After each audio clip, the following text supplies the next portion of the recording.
February महिन्यात जन्मणाऱ्यांच्या नशिबात काय लिहिलेलं असतं बरं? काय विशेष घटना त्यांच्या आयुष्यात घडू शकतात? कुठल्या खास गोष्टी फेब्रुवारीत जन्मणाऱ्यांकडे असतात? चला जाणून घेऊया, पण त्याआधी चॅनलला सबस्क्राईब नक्की करा आणि आमच्या फेसबुक पेजलाही फॉलो करा. हलकी गुलाबी थंडी, थोडंसं उबदार ऊन, वसंताच्या आगमनाची नांदी आणि अशातच फेब्रुवारी महिन्यात झालेला तुमचा जन्म. तुमच्या ठायी असलेल्या रसिकतेला हे अगदी पोषक वातावरण असतं. तसंच पाश्चिमात्य संस्कृतीनुसार हा महिना प्रेमाचा म्हणून ओळखला जातो. म्हणूनच की काय, पण फेब्रुवारीत जन्माला आलेली लोक अतिशय प्रेमळ, भावूक आणि संवेदनशील असतात.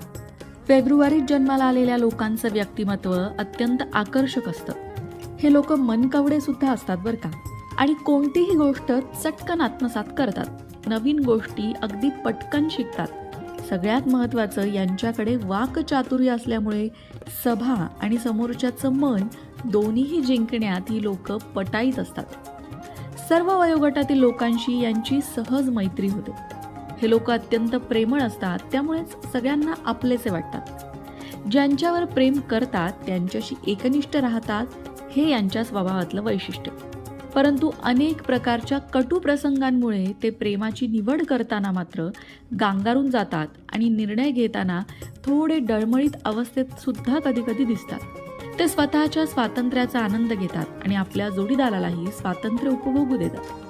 या लोकांना बाह्य सौंदर्य नाही, तर मनाचं सौंदर्य आकर्षित करतं, हे महत्त्वाचं. फेब्रुवारीत जन्मलेले लोक त्यांच्या कामात अत्यंत प्रामाणिक आणि स्पष्ट असतात, ज्यामुळे त्यांचं कामाच्या ठिकाणी कौतुक होताना दिसतं. त्याचबरोबर कामात चोख असल्यामुळे, कामात नीटनेटकं असल्यामुळेच त्यांच्या वरिष्ठांना सुद्धा त्यांचं काम आवडतं. कामात चुका झालेल्या या लोकांना आवडत नाही, त्यामुळे यांच्या हाताखाली काम करणाऱ्या लोकांना मात्र यांच्या या स्वभावाचा त्रास होताना दिसतो. संवेदनशील असल्यामुळेच ही लोक चटकन प्रतिक्रिया देतात. त्यामुळे ही लोक शीघ्रकोपी सुद्धा कधी वाटतात. त्यांना कधी कोणत्या गोष्टीचा राग येईल हे ब्रह्मदेवालाही सांगता येत नाही. परंतु जितक्या लवकर रागावतात तितक्याच लवकर शांतही होतात. मात्र आपल्या मनातल्या सगळ्याच गोष्टींचं शेअरिंग करत नाही. त्यामुळे बऱ्याचदा जरा दुःखी किंवा मनात कुढत बसणारे होऊन जातात. अशा वेळी त्यांच्या आजूबाजूच्यांनी त्यांना बोलतं करणं महत्त्वाचं असतं. हीच बाब त्यांच्या करिअरच्या सुद्धा आड येते. मनातल्या मनात कुढत राहण्यामुळेच स्वतःला त्रास करून घेतात. यांना आपल्या भावनांवर नियंत्रण ठेवायला शिकायला हवं. तसंच प्रसंगी बोलून मोकळं व्हायला शिकलं पाहिजे.